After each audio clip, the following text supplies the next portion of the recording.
I wanted to mention this from earlier this morning. A story about a guy in Ilion that has passed away at the age of 67. Ron Sterling passed away, and this is from his obituary, passed away peacefully Friday at St. Elizabeth Medical Center with his family by his side. Ron was born in 1948 in Ilion.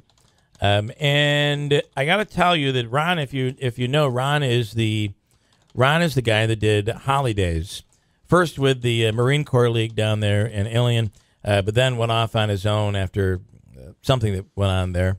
But at the end of the day, this guy was out collecting toys, fighting for these kids, and it was usually at the end of November, right after Thanksgiving, they'd have this big event, and people would line up in Ilion, and it still goes on. And Ron Sterling is the guy that did that. He really made a lot of kids happy that would have otherwise gone without during the holiday season, and he's passed away at the age of 67 in Ilion. In studio right now is Brian Howard with the Oneida County Historical Society. Brian, good morning.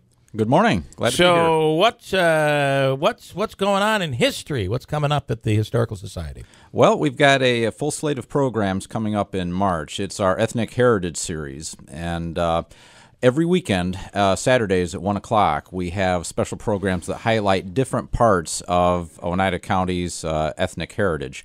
Starting on the 5th, we have a panel discussion about the Syrian Lebanese community in the region, with a particular focus on the corner grocery stores that were all around in Utica back during the early to middle 20th and now century. they don't exist now. They're like convenience stores now. Yeah, not really. I mean, the era of the corner grocery stores really gone by the wayside, and you have supermarkets and these large centers for grocery shopping really on the outskirts of town. And the grocery stores themselves in these neighborhoods were something that they were more than just a place to get your food and your supplies. They were a community meeting place, a place where neighbors could get together and exchange ideas and the news of the day. So that's we're really looking forward to that, because we have a lot of people that used to be involved, store owners and workers that are going to be there for a panel discussion. And do you think, though, that like with the Bosnian community, you see a little of that, because some of these foods you can't really get in the grocery stores, so they've kind of started up their own little stores, their little markets. That kind of is reminiscent of the old days, I would assume. Yeah, it's nice to see. I mean, there is a renaissance that's going on in this region, and it's not just the grocery stores themselves, but it's all around the area. You see this area, this city, embracing its history now in its redevelopment, and these new immigrant communities. The Bosnians, a good example there, and we have a program on the 26th, the Bosnian American Experience in Utica. They are going back to a lot of the things that really defined this region back in the 19th and 20th centuries, and the return of some of these corner stores is a great example. Limited, but a great example.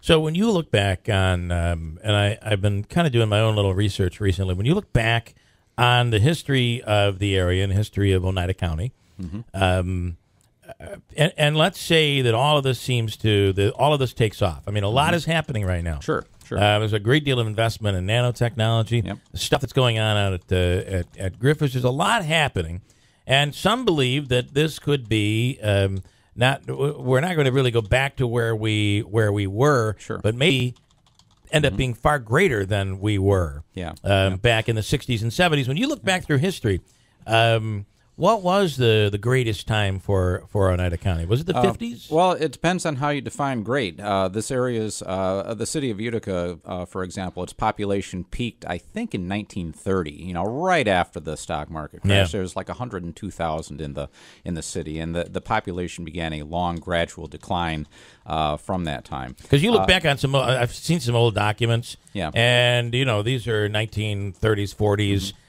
complaints about, the same thing. Yeah, It seems like the same, unemployment, struggling area. Human nature doesn't change. It doesn't through the generations. Yeah. There are always going to be people who are complaining that the good old days. Why can't we come back and just make things the way they were? Well, the bottom line is you can't. Sure. The only thing that you can do is look back on our history and use it as a springboard to move forward. And learn from maybe some mistakes here and there. Well, yeah, of course. Yeah. I mean, so many people don't really understand that, and I hear it all the time in the media. I hear it from time to time from people coming in talking about how great things used to be. Right. Well, fine, things may have used to have been great. Yeah, but that's done. Things, what are you going to do?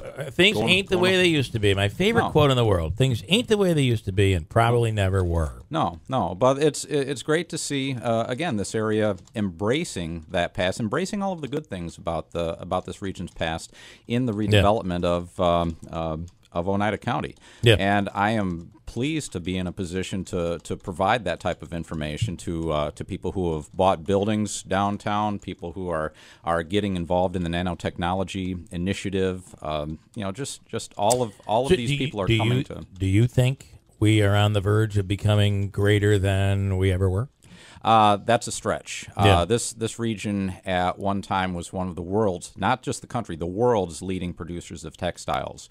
We had one of the strongest hops production areas in the Waterville world area over there. Oh yeah. And you think about the breweries that were here. I mean, this place was a world leader, agriculturally, economically, politically. Well, it helped that the West hadn't really been developed. That helped a little bit, but well, it did. But the Erie Canal was what helped to develop the West, and that has been around for 150 years. By the time this region hit the post World War II period, there's. I think we're on the crux of something great. I've been up here for about 9 years now, and just to see the change in that short amount of time, there's this optimism that I didn't see the first several years that I was running the Historical Society. And it's great, again, to see people coming in and saying, we don't just want to bulldoze things and make things new. We want to respect the past, but we also want to redefine this region. Yeah, we really blew it during urban renewal back in the 60s. I mean, we just tore everything down. And I mean, at least today we've kind of thought, well, maybe we should preserve a little bit of history. True. That was a great quote, by the way. It is Will Rogers, greatest classic quote of all time, I think. I wanted to ask, when you're doing these type of events, obviously you're an authority on the history of Oneida County, but I guess my question is, if not you, then who do you rely on for this information? Whether it be we're talking about the guy in the OD. Do you see the guy in the OD always doing Frank? Yeah, Frank Tomeno. We have a lot of people that we can look at who are what I would call recognized authorities. I mean, I may run the Historical Society, but I wouldn't term myself as a local historian per se. I mean, there are some people out there who are just really deeply invested in this area. The challenge that we have in the field of history is that it really gets down to somebody having a personal interest in it. There are very few like professional historian programs out there in colleges and universities, and most of what we would call local history is really preserved and promoted by people who have a personal interest. And that's a relatively small niche of the population. I think a lot of people are interested in history, but there's just a few of them who are going to really pick it up and play an active role in preserving and promoting. And that's the Historical Society, our Historical Society, Rome, any of the 24 town and village historical societies in the area. Those are the places where people with that interest and that passion can get together and talk and preserve and share. We should be able to do a better job today in preserving history than we did in the past. Sure. I mean, we have the technology to do that pretty. Yet still, I mean, you can look at my house. A ton of pictures of my first son. There's a lot of pictures of my second child and my daughter. We don't have any pictures of her. Well, they're probably on your phone, though, right? They're all on our phone. You're right. It's interesting where when we try to preserve history, sometimes we're like, oh, I wish I had this decade or this piece of the puzzle seems to be missing, where today with the technology, it's so easy. It's like you're flooded. You're overflowing with You know, even I'll use the example of my child as well. I've got probably 600 pictures of my child, and he's 3 months old. You know, in 10 years, what am I going to have? 1 billion pictures of my son? Problem is we take pictures, we take many, so you have like 10 of the same photo. Right. Yeah. And you're like, I don't know which one. I'll get to that later. But you kind of have to do the same thing when it comes to preserving history. But everything is documented today. It's different. Yeah. Well, it's and you know, Jeff, you make a good point about having all of these pictures of kids on your kids on your phone. It's really no different when you get to the level of local history or regional history. You know, we all have the tools now to preserve in photographic form and digitally things that might otherwise in previous generations fallen by the wayside. Yeah. And the real question, we're going through a real revolution in historical preservation these days because the digital age has just really turned the idea of documentation on its head. You know, what's truly important? You know, you know, now that you can take 500 pictures and save them on your phone. Okay, well, you know, several generations ago, you had to have a professional photographer come out to take a family portrait, or you know, the problem becomes now sorting through all the, for lack of a better term, junk that we don't need, and trying to focus on what's important. And part of the problem is that because of that, I mean, they will tell you now, and the organizational people will tell you, for instance, your kid's artwork. Don't save the artwork in boxes because you're never going to do anything with it. Take photos of it and throw it out. Now, that's hard to do. However, that what are our museums going to be in 100 years? Is it just going to be a bunch of pictures of stuff because the real stuff has all been thrown out? It's going to be one picture. You just keep swiping. There you go. Yeah, there will be no museums, right? There'll all be kiosks there in the local mall or on the sidewalk. It is interesting and a little scary at the same time. But well, you know, we live in a society now where documentation is easy, but I think there always is going to be there's an innate human need to contact with the past, to have some link there, and there is no more effective tool than an artifact or a primary source document that was actually created at the time. So photographs do serve a purpose, no doubt, but I think there's always going to be room and interest in artifacts, historic sites. There's just something, a perspective that you can get that by going somewhere or looking at an artifact or handling that you can't get from just looking at a picture. Yeah, it's really, especially when you just think about looking at something, you know, I think going to the Smithsonian and or go to Munson Williams. Look at what's the stuff over there that is just so old, and you think about that's the actual item. Yeah. Or you can come to the Historical Society, too. Or the Historical Society as well, which is this Saturday. It's beautiful. And what time is it, by the way? All of our Saturday programs start at 1 p.m. Right. And every Saturday in March, we have a program on the ethnic community.